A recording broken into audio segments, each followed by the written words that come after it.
kung sino. Nangarap maging vice presidente. Pati presidente, yung takluban nga hindi niya mapaganda. At saka huwag siyang pakakasiguro kasi meron na siyang kalaban sa susunod ngayong kung sakali na magtuloy yung eleksyon. Kaya nabahan ka na.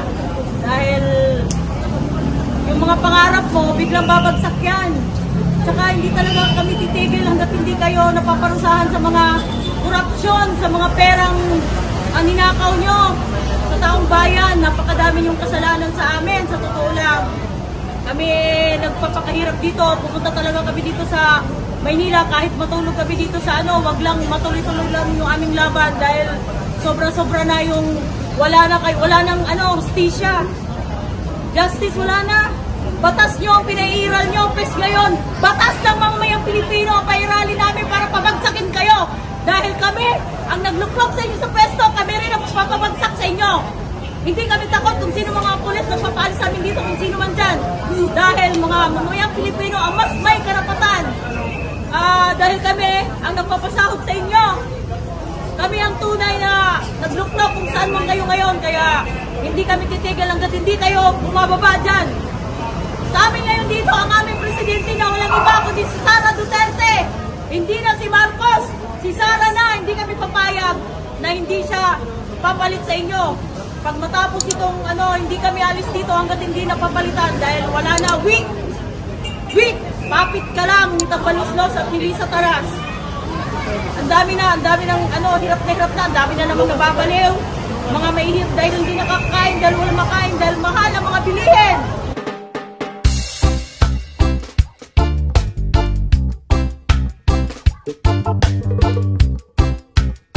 Kami po ay galing ng Region 8, mga waray nun. Sa bayan ni Martin Romualdez, na masyadong mayabang, kala mo kung sino. Nangarap maging vice presidente. Pati presidente, yung takluban nga hindi niya mapaganda. At saka huwag siyang pakakasiguro kasi meron na siyang kalaban sa susunod ngayong kung sakali na magtuloy yung eleksyon. Kaya nabahan ka na. Dahil yung mga pangarap mo, biglang babagsak yan.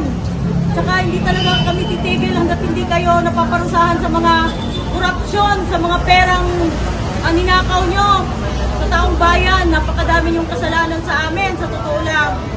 Kami nagpapakahirap dito, pupunta talaga kami dito sa Maynila kahit matulog kami dito sa wag lang matuloy-tuloy lang yung aming laban dahil sobra-sobra na yung wala nang hustisya. Justice wala na. Batas nyo, pinairal nyo, pes ngayon. Batas ng mamamayang Pilipino, pairali namin para pabagsakin kayo. Dahil kami, ang nagluklok sa inyo sa pwesto, kami rin ang papabagsak sa inyo. Hindi kami takot kung sino mga pulis na papaalis sa amin dito, kung sino man dyan. Dahil mga mamamayang Pilipino ang mas may karapatan. Dahil kami ang nagpapasahod sa inyo. Kami ang tunay na nagluklok kung saan man kayo ngayon. Kaya hindi kami titigil hanggat hindi kayo bumababa dyan. Sa amin ngayon dito, ang aming presidente na walang iba kundi si Sara Duterte. Hindi na si Marcos, si Sara na. Hindi kami papayag na hindi siya papalit sa inyo. Pag matapos itong hindi kami alis dito hanggat hindi napapalitan dahil wala na. Weak! Papit ka lang, nitabaluslos at hindi sa taras. Ang dami ng hirap na, ang dami na namang nababaliw. Mga mahihirap dahil hindi nakakain, dahil wala makain, dahil mahal ang mga bilihin. Hindi pwedeng ayuda ng ayuda, hindi naman kayang ayudahan lahat ng mga taong nahihirapan Yung mga binibigyan nyo lang, yung mga ng mga luwag para sa mga pang-camping period lang. Tapos ngayon, lahat maglalabasan kami, hindi kami aalis dito ng Maynila hanggat hindi kayo bumababa dyan. Magda kayo pag bumupo na yung aming bagong presidente. Walang iba, si Sara Duterte, bagong presidente. Diyan muna. Marami kasing nagsasabi. Hindi ka daw waray. Magwaray ka nga, manawagan ka sa mga Tagaliti na huwag iboto si Tambaluslos. Maupay nga, mula pa iyong atanan. Adi kami mga taga-Region 8, nananawagan na iyo nga ayaw na iyo buto Martin Romualdez, kay Urako Titunduro, Biratania Iroy. Ayaw na pag pinangarap ka, Martin Romualdez, kay dili ka na magdadaog. Kay tanan, tatabangan na mo ito namong kandidato nga maperdi ka. Amo na ito. Isa, sino yung kandidato mo sa first district? Ayun, yung pinakamalakas namin at pinaka-agila ng Region 8, walang iba, kundi si Tita Nene Amago Bacale. Yan ang tatalo sa'yo. May nagawa ba si Tambalos mo sa Leyte? Puro ayuda na hindi naman niya pera. Puro ayuda na galing naman sa nakaw mula sa kaban ng bayan. Oh, ngayon, wala ka ng akap.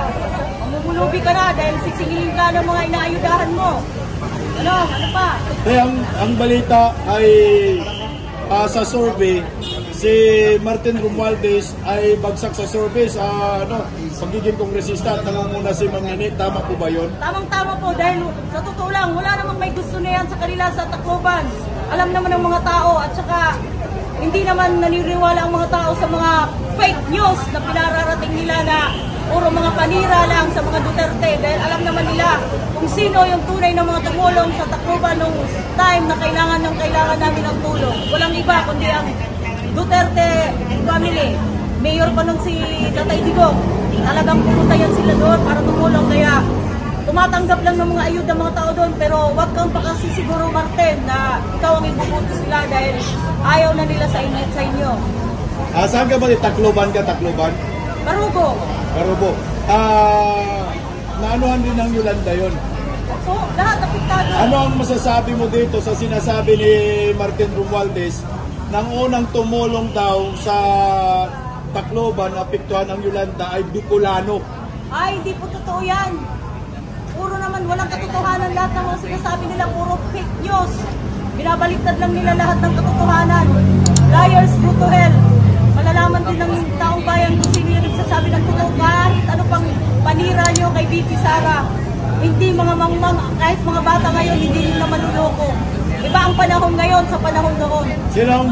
Sinong unang tumulong sa Tacloban? Rodrigo Rua Duterte, mayor pa siya noon, pati yung anak niya si Basti sa 911 rescue team. Andun yung sila.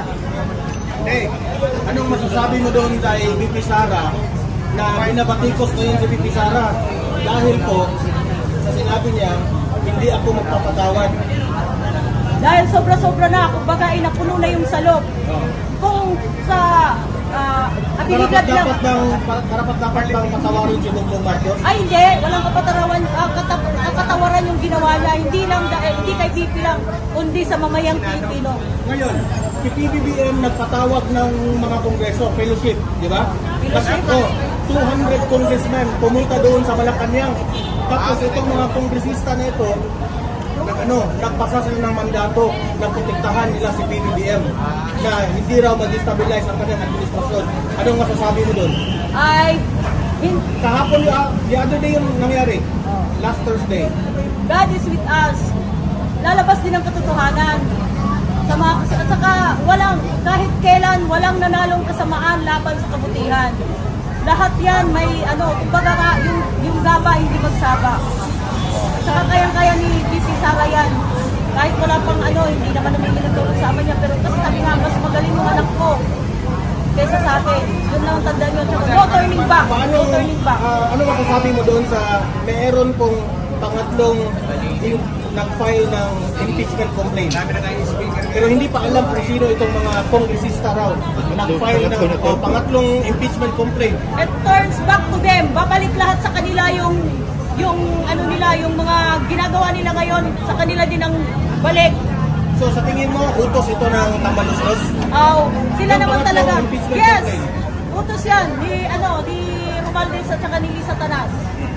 Huling mensahe para sa First District ng Leyte sa Waray.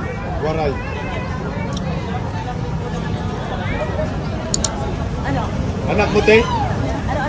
Anak mo? Mensahe sa First District ng Leyte, sa Waray, salita tayo sa Waray. Sa First District, mga botante sa First District ng Leyte.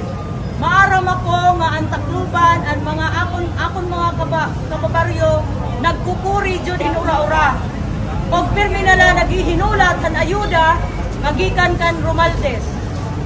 Sige na, karawatan na niyo, waray kita mahihimo, kay waray man mga tarong at trabaho, waray man kuan kaning mamahalan mga palitonon, tapos pirala ang sweldo.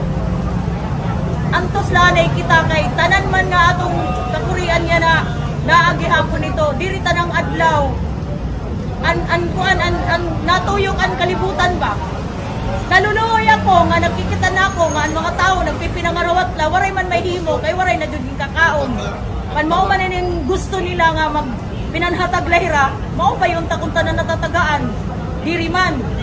Mas dagan pa hinuon ang diri natatagaan kontra ito nakakatagaan kay balik-balik na lang kay ira man lang mga tao ang papagtagaan. Mo gani nga pagunahon kita pag mata kita, kung nangangaturog ka mo pag mata ka mo.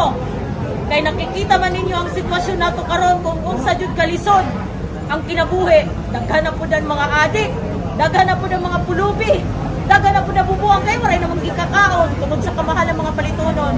Mao nga pagmata na kita, pagburuglig kita, panggawas kita. Maraming salamat eh, mabuhay po kayo. Thank you so much po sa iyo. Mabuhay. Te, ano ni mong aran, te? Ate mong aran? Lobelia, Afan. Afan. Carlos. Salamat.